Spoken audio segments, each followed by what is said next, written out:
Live from Fargo and serving you on TV, online, and on the go. This is Valley News Live at 6. It is overwhelming, and there's a lot of services available just in the Fargo-Moorhead area. There's 17 nursing homes. Finding the perfect care facility for your loved one can be stressful and challenging. Thank you for joining us tonight. Many people question where to start and wonder, how do I know I'm getting the best care? Valley News Team's Ashley Bishop joins us, shows us a website that rates nursing homes, and she confronts one in the FM area with poor ratings, and she joins us now. Ashley, I know you got a chance to talk to someone within the healthcare industry, senior care industry, and about finding the right place. What did you learn? Mike and Andrea, the number one thing that I learned was that you need to make sure you do your research before choosing a nursing home. There are things out there that you can do, and one thing is the Medicare Nursing Home Compare website that rates nursing homes with a star system. It'll give you a rating from 1 to 5 stars on the quality of services, kind of the overall rating, staffing, you know, all the different things that are involved. The Nursing Home Compare website is a place Fromke recommends people start when they are looking for a nursing home. Medicare oversees the website, and 3 different sources are used to calculate the star ratings. They're very accurate and specific. They have to meet certain criteria to get the ratings that they do. Fromke works for Aging Life Care and helps coordinate in-home services or aids in finding a senior care facility for older adults in the FM. She says people should make a list with their priorities, then start with the website, which allows you to compare up to 3 different nursing homes. You can delve even deeper into the quality of services depending on what you're looking for your senior. We decided to look at the ratings in the FM area in mid-January. 9 were listed, with 7 of them having either a 4 or 5 star overall rating. The other 2 ratings were below average. Manor Care Health Services in Fargo had a 2 out of 5 star overall rating, and Golden Living Center, located in Moorhead, has a 1 out of 5 star overall rating. The website says overall ratings come from 3 sources: health inspections, staffing, and quality measures. The site says these 3 sources give you a snapshot of the care each nursing home gives. Both nursing homes scored above average in one of the sources and below average in the other 2. We reached out to both facilities asking about their low ratings. A Manor Care Health Services spokesperson sent a lengthy statement saying, "We are not content with our rating. We believe our dedicated caregivers are committed to delivering quality care to our residents." The spokesperson goes on to mention that the Fargo facility received a 5-star rating for quality care. This measure reflects the fact that we provide care to patients with multiple care issues that require complex medical and rehabilitation services. She also adds that the 5-star rating system is to be used as a tool, and says these rankings are not a silver bullet for individuals needing nursing center care nor their loved ones. Deciding which nursing center is right for them is too important of a decision to leave to one government rating system. Golden Living Center says they support the star rating program, but we realize the program is not perfect. The executive director goes on to say when they have a negative survey, we immediately work to fully correct the challenges uncovered by the survey team. She adds, a negative survey can continue to have a big impact on our 5-star rating, even years after all cited deficiencies are fully corrected. The Nursing Home Compare website, along with Fromke, says the website is a starting point and shouldn't be used as the one decision factor. People should visit the facilities as well. You can just tell a lot by the feel you get, as in shopping for a house. You know, does it feel comfortable? Does it feel homey? Ashley Bishop, Valley News Live. To read the full statements from Manor Care and Golden Living, along with a link of the Nursing Home Compare website, click on this story on valleynewslive.com. And coming up tonight on Valley News Live 10 at 10, don't miss the special report on what the states are doing to keep those who commit abuse at nursing homes out. But you may be surprised at the one exception that allows people found guilty of neglect back working with your loved one. 22 canisters of tear gas, empty prescription pill bottles, and dozens of spent bullet shells. These are just a few of the items listed across 5 pages of evidence investigators found upon gaining entry to the home of Marcus Schumacher. A newly obtained search warrant details the overnight events beginning February 10th, leading up to the murder of Fargo police officer Jason Mosier. Valley News Team's Bradford Eric has been breaking down this report for us. And Bradford, what else did investigators find in the house? 39 empty .22 caliber shells, 6 fired .243 caliber bullets, a half-dozen boxes of ammunition, and a number of firearms.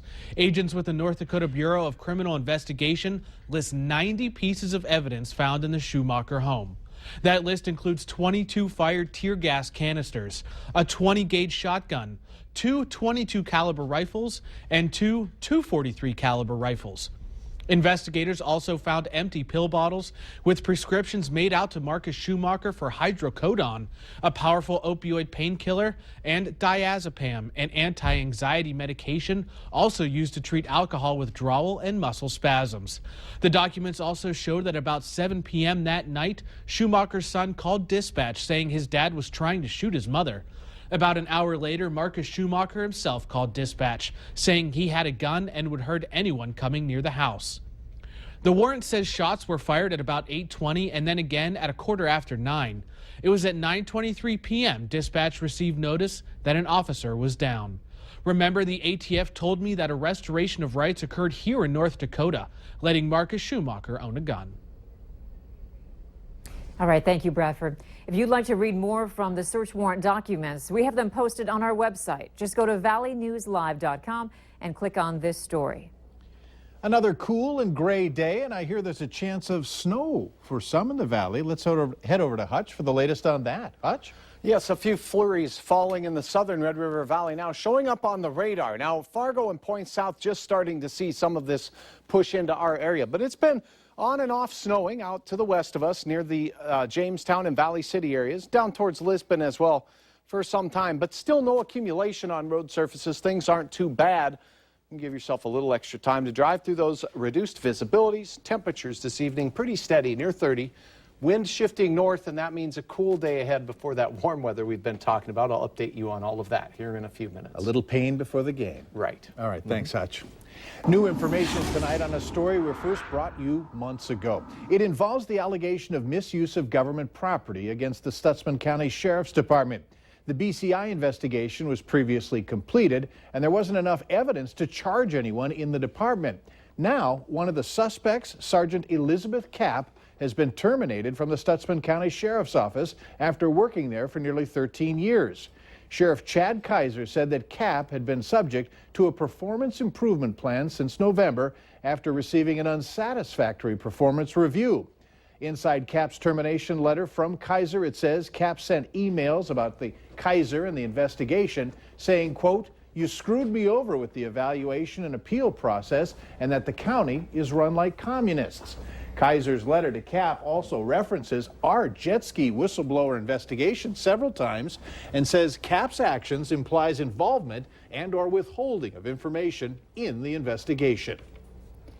Formal charges have been filed against a Grand Forks Central teacher accused of having sex with a female student.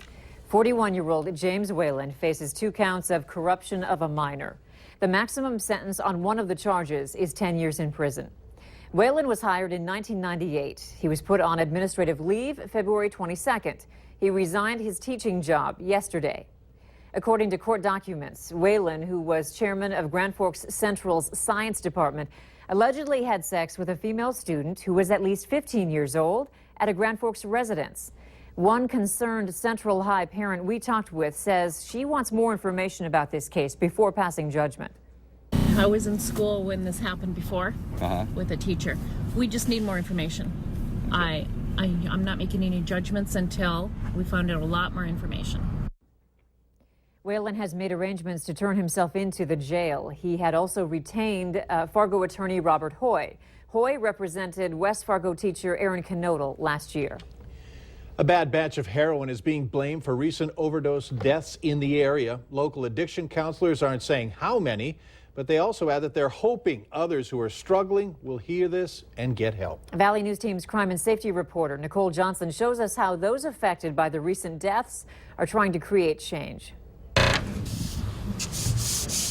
These are people I know. These aren't maybe my best friends either, but you know, people do lose family members, and I don't even know how to address it at the moment. Denise Peterson has had a long week of tears. She's the director at Regroup in Moorhead and is preparing a memorial walk for those they have lost. The more we hide what has happened in our disease and we isolate, the less opportunity we take to get well. No more deaths will be the message from the Main Avenue Bridge, a message they say the community desperately needs to hear. We hope other people say, maybe it's time for me to get help. I did not want to say that I had a problem. I did not want to seem flawed by anybody. Carrie Leno says she's living proof that recovery does work. My past is really sketchy, but that doesn't determine who I am today.